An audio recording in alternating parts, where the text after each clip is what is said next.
I don't know. People think that I'm crazy for staying with, you know, a woman who was cheating on me for 2 years with a guy, and she was lying every step of the way, still coming home to me, but then she'd have periods where she didn't come home here and there, and but, or she would say she's staying at a friend's house, and then I'd find out she was over at his house. What's up, everybody? My name is Mel, and welcome to Rejection is a Bitch podcast. One of the most fascinating and amazing parts of doing life coaching as well as having a podcast is people who reach out and say, man, I can relate to your story in some form or some fashion. That's what we're going to have today. I have a guest.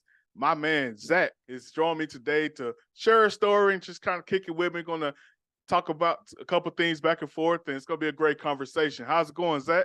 It's going good, man. It's going good. How are you? Man, I'm wonderful, brother. You told me you up there in New York. Yes, sir. We hold two different worlds here in Texas. Texas and New York, two different worlds, but we've been following each other on social media for a little while now. I'm not sure exactly how we connected, but it's been a great follow. True. I was actually going to ask you, do you remember how we linked up? But I'm not sure. But I love it's been a few years now, though. Absolutely, man. And I love what you put out to the world, and honestly, I appreciate your support that you give me as well on my end. Absolutely. But yeah, it's been great. But you reached out, man. You said, you loving my content, but also you have a story that you want to share. And that's exactly what I want this platform to be. I'm sharing my story so people can feel comfortable in their own right, sharing their stories on their end. So I want to open the floor for you, man. Whatever you like to share, feel free. Well, I guess, I just thought a different perspective, or my perspective on everything. Because like you've said in your videos before, like getting divorced is sometimes necessary and all that, but my story is different. And you've also said, like, by all means, you're not saying, don't go back to your ex and stuff like that. Right. For me, my story is we are still together, but my story is a crazy one. We have battled so much together. We have battled each other so much over the years. But God has kept us together. And I put that 100% on God. God is the one that said to me to stay with my wife. And that is something that I cannot say no to. And we're here. We're working through things. I don't really know where to start because it's a long story, man. But yeah, I guess I'll just try to get the basics of it all. And by the way, I have talked to my wife about this. She knows I'm going to be sharing stuff. you have the permission. Yeah, exactly. So there's, I'm pretty much an open book here, and so is she. So I guess I'll start right off the bat by saying, like, when we got together, I was a teenager. So was she, obviously. And I wasn't into good things at all. I was partying all the time, sleeping with all sorts of people all the time, different girl like every other day. You know what I mean? It was not a great time for me. I was doing drugs and all sorts of stuff. But when I had met her, we basically met by having a sexual interaction. So by God's standards, that's not the way you're supposed to meet your wife. You know what I mean? It's not your typical way. Now, having said that, though, she kind of stole me away from my girlfriend at the time. But my girlfriend at the time was a mess as well. And then I don't know, we just we were like glue. We just couldn't seem to break away. It's not like we were trying to break away, but we just kept coming to each other. We weren't dating or anything. We just were. There was just that attraction. Something was bringing us together. But like I said, I was not a great person back then. And then when we did start dating, I cheated a lot, all the way up to the marriage, and then into our marriage. Once we got married, it definitely died down, and it was just like stupid things here and there. She stuck with me every time, but then I messed up real bad, and I ended up messing around with, let's just say, somebody very close to her. I don't want to I can't give any names on that, Sure, but sure. or I can't give the exact relationship to her, but I Right. will just say it was a family member of hers. Yeah. So that cut real deep for her, obviously. It happened, she stayed with me. And then honestly, it happened more than once, and then with that same person, and for whatever reason she stayed with me, and I believe that it was God that kept her with me. There was a breaking point on my end where I felt so terrible about myself and what I was doing to her, and I just let everything off my chest to her and told her like just things she already knew, but like also things that she didn't know, and just came clean and tried to change my ways, you know. And I thought we were good. I thought we were good for a few years. And, you know, throughout those years, she had mentioned, you know, like she wasn't happy and she was dealing with this and she wanted, you know, different things for me. And I thought I was doing enough. She wanted one of the things that she wanted me to lead our family in Christ, and I wasn't doing that. So I started to take those steps, but I guess in her eyes, she didn't see it, or whatever. But you know, I think ultimately my sin against her and against our marriage just festered in her for a long time until she ended up having a breaking point where she started messing up. That was a couple of years ago. So that when I stopped, there was a gap, a few years where I thought everything was good. You know, I'm texting her at night saying all these sweet things to each other, and I thought everything was gravy, you know. And you know, I'm listening to Christian podcasts while I'm working overnight, and I'm thinking, oh, I'm getting my life on track and I'm getting closer to God, and you know, I'm doing all the right things and my wife is happy with me. And uh you know, I fell so deeply in love with my wife during this time, and ultimately I think because of the unconditional love that she showed me by staying with me through all of that, and continuing to love me, like show me that she loved me through it, which I just, it's unbelievable to even think about it now that she stuck with me for all that. For somebody to sit there and still love me after all that, I just was amazed by it. And then I just fell so deeply in love with her. And I was doing all the right things, at least I thought I was. Then one day I could tell something was off. Long story short, I found out she had started sleeping with somebody at work. It was somebody that we both worked with. So I worked overnights and she was working during the day at the same place. It just, everything fell apart after that. For about 2 years, she was seeing this guy. You know, there was times where I wanted to give up. I wanted to do that. Like every emotion you could think of, I've been through it. I was on my knees crying out to God, begging him to leave, asking him. I asked him, I said, you know, like, please tell me it's okay for me to leave. Tell me it's okay. Tell me I'm allowed to do that. And he said, like, I could hear him. This is the closest to God I've ever felt in my life because I was praying to him about this every single night, you know? Yeah. And it's like I could almost audibly hear him say, yes, you can. You have every right. I say in my word that this is justified. Sexual immorality justifies it. And I'm like, okay, well, then tell me that you want me to do that. And every single time I would ask him, he would say no. And I'm like, I would just please, Lord, say it's okay. Say you want me to leave. Every time, no, like clear as day. I couldn't deny what I was hearing, so I did. We've been battling smaller issues since then, that have stemmed from it, but ultimately, we are now on the right track, I believe, as a couple. For me, staying with my wife was the course for me. And first off, I'm gonna say, brother, I honor you and I appreciate you for sharing that. You know, Yeah, I know that absolutely. was so much for you. I can see it all over you. Yeah. The passion is steaming off of you, man. And I really Yep. appreciate you for sharing that. And I want to say congratulations Thank you. on what you are experiencing now with her. You said so many powerful things throughout that, and just want to go back to one quick thing when you said the Yeah, for sure, man. the unconditional love that she showed you, Hmm. throughout some of your mishaps. But prior to that, have you ever experienced unconditional love? I mean, from my parents, yeah. I don't know. I mean, I guess, I was the middle child, but I was kind of the problem child. So, I don't know if that has anything to do with it or not, but What about from a woman? What woman from has a woman, from a woman like in a relationship sense, right? yeah, no. Never. Yeah.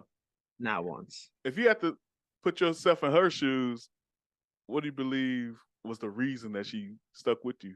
Well, I know that she was praying a lot at the time, getting into her Bible at the time, and even going as far as writing down verses. And I do think that it was largely because of God. I think he works things out for good, for those who believe. But also, we do have a family together. We have 6 kids. At the time, we had a couple. Part of it might have been she wanted to keep our family together. My first child is a child that she had from a previous relationship, so she already had a broken home in that area. So, she probably didn't want that to happen again. There's a lot of reasons that could have added up to it, but ultimately, if it was anybody else dealing with what I put her through, I feel like they would have been gone. Man, we both are believers, and Yeah. I fully believe that God is leading you and also for me. But there may be somebody watching this right now that's like, man, all this guy stuff got to go, man. Like, Yeah. if they was in your shoes, like, man, nah, I'm gone. I ain't having this Right. conversation. Right. Help them. Well, I'm sorry. I No, was gonna go ahead, say go ahead. aside from the whole God aspect, it boils down to just how much is the other person worth to you? For me, my wife is worth everything to me. Flat out, I cannot deny that to myself. Never close to any other woman, or never this close to any other woman. Like, I can't even put it in the same category. I just know. I don't know. People think that I'm crazy for staying with, you know, a woman who was cheating on me for 2 years with a guy, and she was lying every step of the way. Still coming home to me, but then she'd have periods where she didn't come home here and there, or she would say she's staying at a friend's house, and then I'd find out she was over at his house. There's a lot of stuff that goes into it, and people will look at me and be like, "Dude, you're crazy," but I'm like, I don't know, man. I love this girl, and she was going through a rough patch, and I've been there too. You know what I mean? It was hard to hang on. There was a point where I did start to step away and started to speak to another girl and even met up with her. I was just trying to get her attention, basically. I wasn't really that interested. I was just like, I thought I was convincing myself that I was, but I knew in my heart that I was just trying to shake my wife back into reality and realize that keep messing up and I'm not going to be here. I'm not saying that I never would have left. Obviously, if it kept going on, there's no staying. There's no staying. I don't think that I would have gone through all the process of the divorce and everything myself, because, like I said, like I felt on my heart that I wasn't supposed to.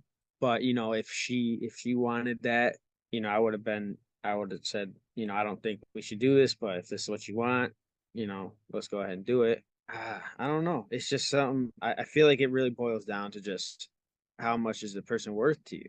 It's like every situation is different. Like, I know more about her life growing up, and let me just like paint this picture for you. Like, her life growing up, her mom left. Well, maybe I shouldn't put them on blast too much, but her mom, let's just say her mom dipped when she was real little, and so did her dad. And then her family just kind of passed her around her whole life. So she's had no real stability. And a lot of times they pass her around when she would get to be too much. So aside from the God aspect, I felt like I might be the only person in her life that will stay when she gets to be too much. You know what I mean? Yeah. Um, so that was a big part of it too. Yeah, man. Seeing that, history, not wanting it to repeat itself, I mean, and wanted to be that stability in her life. That totally makes sense. But I love how you put, man, worth everything to me. She was worth everything to me. Now, Yeah. on the show, I try to play devil's advocate because Right. although I may be with you and following you, there may be someone that's watching that may say, well, if she was that worth to you, then you shouldn't have did all the things you did. To that Right. person, you say what? To that person, I say I didn't know what she was worth at the time, and I definitely didn't treat her like she was worth how much she is worth. um, I was blind. I was blind to it. I was a dumb kid. I was a dumb kid who got into a marriage fast. I didn't know what I had. I don't think I knew what real love was by any means. So yeah, I just continue to be a self-serving person. When you're married, that is your job is to serve each other. It's a balance. It's both parties trying to give 100%, 100% of the time. And I wasn't doing that in the beginning by any means because I I didn't have any idea what marriage was supposed to be. I mean, I saw my father and my mother, and they were great. My dad was great to my mom growing up, but I still didn't fully understand what real love was, and that was my downfall. And I think it was probably because I had so many partners at such a young age, and into my adulthood, and I think that just kind of made me lose sight of, what I saw my parents have, and it was just more so about me. I was not a good person, Yeah. you know. Yeah, for sure, man. Our story is very similar, brother, Yeah, regarding being promiscuous and kind of chasing something, trying to find whatever it is, through a woman. right, And for me, it was early on. I had my parents were together for 30 years, but it was kind of a tumultuous relationship, and they really didn't get along a lot. And they both, experienced infidelity, doing their own thing, and thinking right. they hiding it from us, but we saw every piece of it. So, Yeah, but so that kind of spearheaded me, um, and I look back and say, man, what if I would have chose the other road? Because kids, man, when you see your family, you're gonna do one thing or another. You're either gonna duplicate what they did, or you're gonna, try to run away from it and do the opposite. right, And for me, I definitely duplicated for a while, and making this, so many mistakes along the way until I found what was true for me. But if you look back, man, just thinking about those moments where you were chasing, like, what was the key thing? If you have come to grips with it yet, what were you looking for? I don't know, man. I think it ultimately boiled down to just feeling wanted, Mm, you know. yeah, I needed to feel wanted all the time. And I think there was also like a sense of thinking I was cool, the more people I get, and that kind of thing, you yeah, know. Yeah, ultimately, I think that I was searching for just somebody to want me, like really, really want me, yeah. and all I got was a long list of people who were not special to me by any means. So real, man. I can relate so much to that, man. Just thinking about wanting that.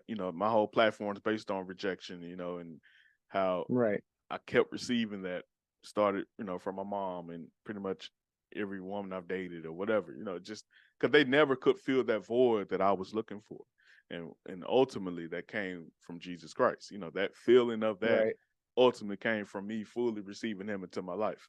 And right, you right, could be around it all your life and hear about Him and all that, but once you finally accept Him, you know, and honestly apply the principles of the Word of God to your life, that's when those voids, begin to get fulfilled. Yeah. See, even if you don't, even if you don't believe in God, we still look at the Bible. There's just so much wisdom there. Yes, sir. I mean, just take it. If you don't want to believe in God, just look at it. Just what's the harm in looking at it and realizing that whoever wrote this book, they were wise people, Yeah. you know, and they gave good advice, and we know who wrote who really wrote the Bible, but Right. or who gave the words to the people who wrote it, For sure. but it's all wisdom, you know, Yeah. and it's just a great way to live your life is by the word, whether you believe in God or not. Yes, absolutely, man. That's so true. So what's next, man? I mean, you come back together. I imagine it's been so many tears shed, so many, moments of asking for forgiveness and everything. So where are you now, and how you foresee things going with you two? Well, like I said, there's been like a lot of I don't know how you would put it, like ripple effect damage, residual damage maybe, that's just been branching off of the main hurt, and we've been dealing with that. And we're still dealing with stuff from years ago, that's just what happens when you do stuff, when you hurt each other. That stuff, it stays with you. That's something that you're gonna have to keep trying to get over and get through. But you got to do it with each other, with love and compassion and understanding. Otherwise, it's not gonna work. Just coming at each other, you know, guns blazing about everything. That it's gonna go downhill real quick. And I'll tell you that because I know, because that's how I was for a while after her little escapade. And you know, like there's been a lot of jealousy, a lot of insecurity. And then I started actually falling into a pretty deep depression, and I was starting to get a lot of anxiety, and I've never dealt with that before, ever, my whole life. Like no matter what, I mean, I've been low, but I don't think I've ever actually had depression, because when this stuff started hitting me, it hit me hard, man. Like I wasn't even wanting to get up out of bed, and it was all, I just felt so down about myself, like all because of everything that happened. I'm like, what did I like? What's wrong with me? You know, why wasn't, was I not good enough in this area or that area, or I'm not handsome enough, or what? You know what I mean? Like just everything, I'm questioning my entire existence basically, Yeah. and so we've been dealing with that, and I just started, kind of moving past that, and I'm still kind of personally, like we're, me and my wife, we're working on things. Um, we're working on communication. Um, we're nowhere near perfect by any means. Yeah. I just got into a fight with her before I came over here, but no one said it's going to be perfect. It's going to be a constant work. It's constant work. That's what it is. That's what marriage is. It's constant Yeah. work and constantly trying to grow, and not when you do mess up, realize what you're doing immediately as soon as you can Yeah. and try to change it, you know um and I'm not just talking about like messing up with like, you know sexually or sexual behaviors with other people. I'm talking about like any kind of messing up, For sure. you've like we just got into a fight. I'm about to go apologize to her when I get home because I know I started Right. it. um but yeah, it's like so we're working on that. We've been able to uh reconcile quicker than ever before. And so, like I said, it's not perfect, but we're definitely moving in the right direction. And but for me personally, I am still kind of struggling with like this whole like I don't know, I don't feel great about myself all the time. And I feel like I stopped putting everything on the people that did me wrong. And it's like, it feels like subconsciously, like I didn't do it on purpose. I wasn't like, oh, you know, hate yourself. No, but I'm like, I feel like subconsciously, I just like, I don't know. Sometimes I wake up and I'm not who I was before, and not as, I don't know. I just don't feel like Zach sometimes, and like I don't like me at sometimes. But I know it's something that I need to work through, and my wife is helping me. She's been very sweet about it all, and very reassuring, and that's just but that's just what it is. There's consequences every time you sin against somebody else. Every time you hurt somebody else, there's going to be long lasting consequences that you didn't even think were going to be consequences, you know, and it's just how you deal with them. And I think we're doing a pretty good job. We're still going through it, but we're on the right track. Yeah, man. Man, and first I want to say that would definitely make sense that you have those thoughts of, self doubt Yeah. and things of that nature. You talk about the long history of, wanting to feel wanted, you know, to now someone that is probably the most significant person in your life having that incident. It would make sense to feel like it's a hit on you. So that's Right, definitely right. a normal reaction. Uh, but yeah, man, I admire what you guys are doing, man. I want to talk about it as well because you hit on it a little bit. You said how the scripture does say, this is uh, primarily the reason that it's excused to get a divorce, and most men Oh, right, right, most men would hop right on that and say, "Hey, I'm out of here." right. um, but let's talk about that as brothers, as Yeah. men, to any man that's watching, because you know I shared a little bit of my story. I don't want to get into what happened with my ex in particular. Haven't had her permission, but there was some things of that nature similar to what you're going through or went through, and I did choose to stay. Right. If you had to point to one thing that is allowing you to get over that and not think about it constantly, what would be that thing that you keep on your mind What I keep on my mind, that allows you to not, think about the fact that that happened to you? God's word, man. That's what it is. It's Second Corinthians 10:5. Take every thought captive, make them obedient to Christ.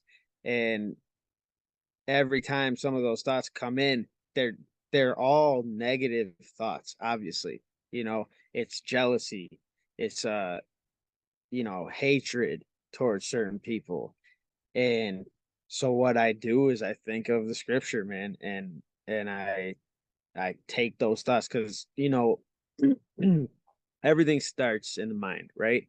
Yeah, Starts in the mind, then your mind influences the heart, and the heart influences your actions, right? So that was my problem for a long time, as I was thinking about it constantly, and nothing really started to change until I stopped thinking about it. And the way I stopped thinking about it was I didn't, well, let's put it this way. I didn't stop thinking about it. I still think about it sometimes, but the way I get it out of my mind is I go back to scripture, yeah, and that's it. And it does, it works. It takes my mind off of it. I try to, repeating to yourself some things, like with forgiveness, for instance. I had a hard time with forgiveness for my wife. I had a hard time forgiving her, even up till like a couple weeks ago. I realized I still hadn't even forgiven her fully, yeah, and I didn't even realize. I thought I had, but it was me just saying it, because that's when I realized I'm still thinking about it all the time. So that's affecting my heart, and then that's affecting my actions. I'm lashing out on her randomly because I'm still thinking about that, and it's changed my heart towards her. So I struggle with forgiveness, and forgiving her and forgiving him, the guy that she was doing it with. When that stuff comes into my head and I'm like, I want that, there's been so many times where I was just like, I want that guy to suffer the way I suffered at least a little bit, you know. That's just not of Christ. That's not how Christ would want us to be, you know. He would want us to be like no, no. He's a person too. He's going through things too, you know. And it happened, and the only way, it can really be over, the situation can be done, is if you let it go, you forgive. And not only that, but if you don't forgive somebody, you're not just keeping keeping them unforgiven, you're keeping yourself locked up in this cage. You know what I mean? Yeah. Where you're still tied down to it. It's major, brother. It's major for sure. So, what does forgiving him look like for you? Forgiving him for me is so far it's been, like every time, just not thinking about wanting to kill him. You know what I mean? Yeah. Because there there's been times, let's just say, I know somebody that knows somebody that can take care of that situation. You're right. And I would be lying to say I didn't think about it. And there's a time where I was I almost ran him over in the parking lot at at our Yeah, old bro. job. And um I obviously didn't. I pulled in front of him and decided to call him out instead. Um, but forgiving him is, for me, is it's really just letting go, and not thinking about it, not wanting, not wishing bad things on him, not wishing that I could stumble upon him somewhere, um, not looking at every car that looks like his and trying to follow it and see if it's him in there, so I could get a chance to be one on one with him again, you know? Yes, sir. Um, because I did that for a while too. Like, even up until like last month, or maybe even a few weeks ago. I don't like I was still, if I noticed a car that looked like his, I would speed up, see if it was him. And if it was him, I was like, gonna tell him, pull over now. We got some business. But forgiving him is not doing those things. When I see a car that looks like his now, my first instinct is still go look. But then that's when I gotta tell myself, no, it's all good. Just let it go. And that's where it's starting, you know. And it, like I said, it's all in the mind first. I think my heart will follow, you know. Yeah, But I don't think my heart is there yet. We're, like I said, it's a work in progress. for sure. And just for clarity for me, so how much of this choosing to move forward, how much is that a principle that you believe is best, and how much is it truly what you want to do? Like, how much is it me wanting Like to the stay fact, with her, or is because it how much is it like God telling me? or yeah, regarding him, I mean, I apologize. Like the fact that you may want to retaliate or to, give him a piece of your mind or whatever, physical contact, whatever. How much of you not doing that is the principle you believe God is telling you to do, as opposed to you made it your own now, and it's really what you want to do. I want to say, 50-50, but because I've known that there's just so much problems, and like hanging on to that, forgiving not forgiving him, just hanging on to that has caused me so much grief and so much, I just frustration, and like, it's just robbing me of so much time, energy, all that. So I knew I was better off, but ultimately I don't think that it really snapped into me until God started showing me, you know. And he was showing me by, I'm scrolling through TikTok and then something pops up about forgiveness, like right at the right time. You know what I mean? Like right when everything, and then it's like everything I see, everybody I talk to is like all of a sudden everything's clicking together. Like, all right, God, I see what you're saying. You know what I mean? Like I can't Absolutely. explain it any other way. Yeah. But Yeah. Some people call it algorithm. I call it God's timing, right, right. and it's divine. Man, Yeah, or some people say the universe, whatever. Whatever you want to believe, that's up to you. But either absolutely, way, man. I can't tell you how much I relate, to your story, man, and it's like it's almost identical. I hate to say it, but it is. It's true. And you know, for me, it took a long while, man, because what happens, you start to think about, and I'm not trying to take you down a bad road here, brother, but you just no, start no, to no. you Like I start to said, I'm an open book. cool, man. You start to think about all the moments of those, the lies and the what lengths you must have went to make Mhm. things happen, and that's began to be the crushing part of it. But just like you, man, I fought tooth and nail, for my marriage.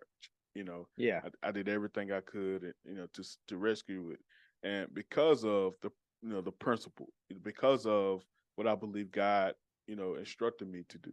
You know, right, um, our journeys are different for regarding the ending of it. I'm praying and hoping that you guys, continue the progress that you're making here and, and see 30, 40, 50 years, for the right, rest of your right, lives. However, it came a point where I said, man, I don't know how much I can even trust you once we get in it. If we were to come back right, together, it was never a point of honesty. There was never a point where you say your wife is still, although she made her mistake, being led by God. You see Christ through her. That wasn't right, that for me, and it became a point where the rejection aspect overcame, anything. Like it became a game basically. right, Like she had her lifestyle there, she had a lifestyle with me, you know, and I don't know how much he ever let go of that other lifestyle.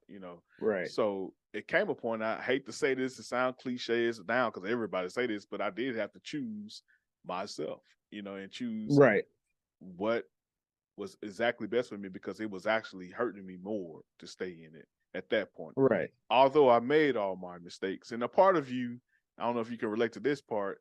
A part of me is saying, hey, because you made so many mistakes, you should be willing to hang in there a little bit. So, and Right. that's why I did hang in there, for that 3 years of separation. For the length that you did it, maybe it wasn't healthy, but I think doing that for a little while, was Yeah, was probably good. You know what I mean? absolutely. It taught me And so much for sure. but you also, like, you definitely can't continue to do that once you know that it's been enough. You know what I Absolutely. mean? Yeah. So I definitely understand that too. And like, so here's the thing. Like I came to a point where I was done too, Yeah. and I was gonna walk away, you know, but I wasn't gonna divorce her though. I was just gonna remove myself Yeah. um until she came to her senses. No matter how long that took. All right. I was gonna just remove myself from, living with her and stuff like that. Obviously that's not what happened, but I wasn't gonna keep myself in that situation for much longer. Gotcha. Even though, like I said, I wasn't going to divorce her because I still felt God was telling me, like, clear as day, no, that's not what I want you to do. And he, like I said, I felt like, he told me it was okay if I did. And I don't think he would have been mad if I did. But me being a Christian and me feeling like I heard him say, I want you to stay married to her and, just wait for her. I felt like I couldn't say no to that. I wanted to leave Yeah. badly. And I wanted to go and find somebody else because I was dealing with the rejection aspect, and I desperately, desperately wanted to feel loved at that point in my life. I mean, dude, I was at I'd be up at night when she was gone sometimes, and I'm a grown man and I'm just crying in my bed. Yeah, You know man. what I mean? Like I don't know, and I'm not like a huge crier, never really have been for that. Like I was sobbing just with her knowing she's gone overnight with this guy. You know what I mean? Like I was trying to get out. I wanted to get out. And if it kept going, I was gonna remove myself from the situation, but that's as far as I was gonna take it. So where are you now? As we come to kind of a close, where are you now with that idea of needing to be wanted? It's definitely something that I still feel. Um, I've expressed this stuff to my wife, and she has been very understanding about it. Not at first she wasn't, like because I'm a very I feel like, like most guys, our top love language is physical, Physical touch. you know. Yeah, exactly. For sure. Exactly. So now that we've gotten back together and we're working on things, the sex life hasn't been too consistent. Like I said, we're still working on things. So it's not like too detrimental, but it's something that I have brought to her attention. And I'm thinking to myself, because I asked too many questions, found out too many things from other people, I know how often things were going on. I mean, not all of it, obviously, but I know that it was more than what I was getting, after we got back together.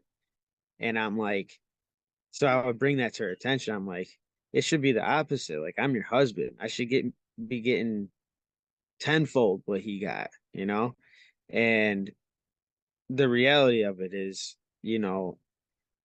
in their little season of whatever it was they were having, it was just all fantasy. There was no real life. There was no responsibilities. There was no children, you know. It was just all fantasy. It was make believe. So I have to take that into consideration, like we're just not we don't have the time, to just be gallivanting around and having nothing else to do but get frisky with each other. You know what I mean? Yeah. Like so there is that aspect to it, but she has also realized that, you know, with her, she's felt like, because I told you about like her past getting passed around by her family and stuff, and then once she like moved out, she was like in order to like stay somewhere, she would be like sleeping with guys just to like have a place to stay, you know? And so in her mind, she knew that something needed to change, but in her mind it was like she shouldn't need to do that anymore because I'm her husband. She doesn't need to sleep with me all the time to, have stability. You know what I mean? Or have Yeah. you know what I mean? So Oh yeah. so there's a lot of things that we both had to take into consideration, and yeah, so that's something we're working on. And she has definitely listened to me and has been more proactive to meeting my needs, and I've been trying to do the same for her. That's where we're at, man. Yeah, man. That's a work in progress for sure. Well, I want to open up if you have any questions for me or any last words you want to say, brother. It's been an honor for me, man. Just how conversation's been very, very Yeah. amazing, Well, man. I'm So I'm just glad we got a chance to talk, man. I agree. I agree. It's We been a bet while. I'm still trying to figure out how the heck we started talking in the first place, but but I can't figure it out. Yeah, I mean, it had to be some type of maybe a group or something we met in. I I'm don't not know. sure. Probably. It's been Maybe years though. I it think it started has. on Facebook. It definitely did for sure. Yep. So Well, maybe I'll no, have to man. go look back at my messages, figure it out. Possibly. But yeah, man, you're super dope, brother, man. Glad we finally able to talk and get to know each other, man. Just want to allow you, man, any way you want to close out today's show, man, feel free. Well, I will say that if anybody wants to know more about my story, I don't know if you could like maybe share a link to so that they could find me or anything, and then they could Absolutely. hit me up and I could let them know any questions they have. Because like I said, the whole story, if like I got into everything, we'd be sitting here talking for weeks, man. Like it's really crazy, and there's been so many ups and downs, and I do feel like I have a lot of good advice for people, and there's just I feel like, if anybody wants to ask me questions, if you could put a link so they can find me, and they can hit me up whenever. Absolutely. I'll put it all in the description. And also, what's your TikTok and your Facebook? Give that out, man. My Facebook, well, you just look up Zack Snyder. My Facebook's nothing special. it's just me, but it's spelled just like the Justice League guy, the director, Zack Snyder. On TikTok, I have two separate ones, but I have one that I'm actually thinking about starting something like kind of like what you're doing, but yeah, so I want to start like a podcast or something, but right now I just have the TikTok and I just have one video. But I'm hoping to start making more. But it's called Captive Thoughts, and that goes back to that verse that I kept going back to, 2 Corinthians 10:5. It's all about taking those thoughts captive and making them obedient to Christ, and that's what I want to do on that TikTok. I want to just, like kind of like open discussion like we're doing here, just talk about things that are going on in the world or things that are going on with me or with other people, and just try to look into the Bible and see what advice God's got for us on it, Yeah, man. I love it. I definitely will be supporting. I advise anyone to go over there as well to support. Zach, it's been a pleasure, my brother. Hope you have a great night. Go home. Apologize to your wife, whatever you got to do. But yeah, man. You got to go rub them bunions, Got to do it, man. All right, brother. Enjoy, man. Take it easy. Yeah, you too. Thanks. Let's go.